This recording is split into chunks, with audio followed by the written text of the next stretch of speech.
Hola, para mí es un privilegio tenerte a ti en este momento, escuchando esta pequeña reflexión. Hoy quiero leer algo que recibí hace un par de días y que me ministró mucho y me hizo pensar. Lo escribe una persona que se llama Jen M. No sé quién es, intenté buscarlo en internet pero no lo encontré.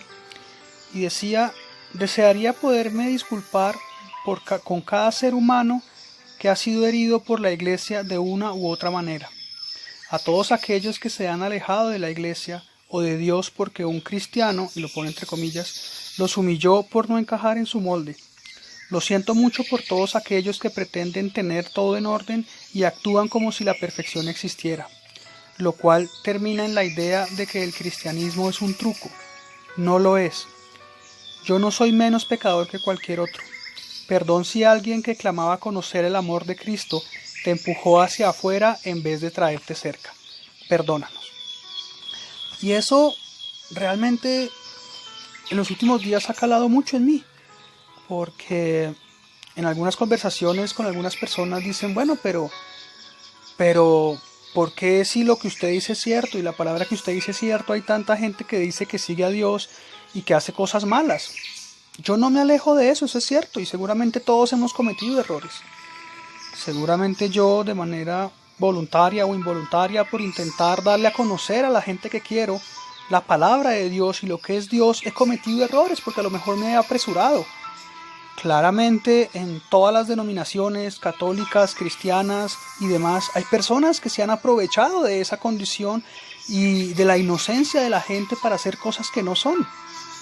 Eso, por ejemplo, pasó en los tiempos de Jesús y dice la palabra de Dios en el Evangelio de Juan capítulo 2. Ahí dice que Jesús se molestó cuando vio lo que habían convertido el templo. Dice el versículo 14, y halló en el templo a los que vendían bueyes, ovejas y palomas, y a los cambistas ahí sentados. Y haciendo un azote de cuerdas, echó fuera del templo a todos, y las ovejas y los bueyes, y esparció las monedas de los cambistas, y volcó las mesas. Y dijo a los que vendían palomas, quitad de aquí esto, y no hagáis de la casa de mi padre casa de mercado. Eso está en el capítulo 2 del Evangelio de Juan. Pero uno tiene que entender que esto sucede por muchas cosas. Primero, porque somos humanos. El único perfecto es Dios y los humanos cometemos errores. Los humanos nos dejamos llevar seguramente por nuestros intereses. Seguramente no todos. Yo personalmente conozco iglesias que son muy buenas y pastores que son muy decentes. También dentro de la iglesia católica hay personas que hablan de la palabra de Dios y en cada una de las denominaciones hay gente que intenta hacer las cosas bien. Pero también hay gente que se aprovecha. Ahora, que es importante entender que aunque la iglesia está hecha de hombres, la palabra de la Biblia fue escrita por Dios y es un Dios que no miente, es un Dios que ha prometido cosas y las va a cumplir. Entonces, sin importar la iglesia a la que estés yendo, porque sí es importante que hay que ir a la iglesia, dice el capítulo 10 de Hebreos, en el versículo 23 al 25, mantengámonos firme sin fluctuar la profesión de nuestra esperanza, porque fiel es el que prometió y el que prometió es Dios.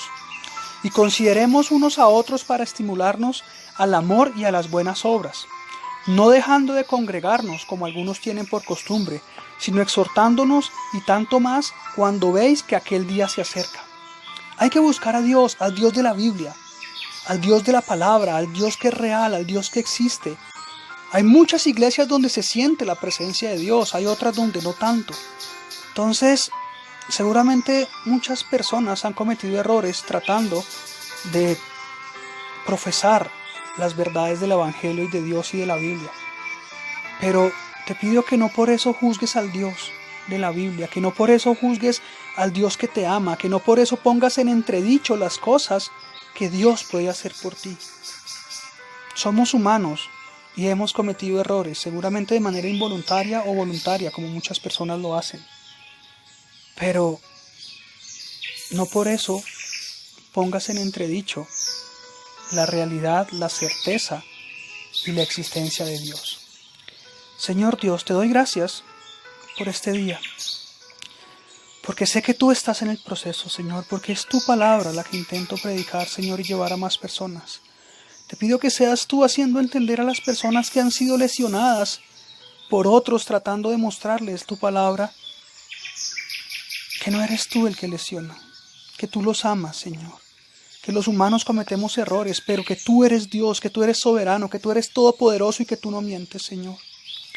Ayúdanos a acercarnos a ti, en la forma en la que tú lo estimules, en la iglesia en la que tú quieres que estemos, en tu palabra, guiados por las personas que espiritualmente nos pueden guiar, puestos por ti, pero que te busquemos a ti. No seamos seguidores de X o Y persona, te busquemos a ti principalmente, Padre. Y como siempre te pido, nunca permitas que yo olvide que mi vida te pertenece y que en tus manos estoy. Como siempre te doy gracias por escuchar esto. Y si Dios te ha hablado y ha sido de bendición, compártelos con más personas. Porque es la palabra de Dios la que estoy conversando a través de estas reflexiones. Y suscríbete en el canal. Que tengas un muy buen día. Dios te bendiga. Chao.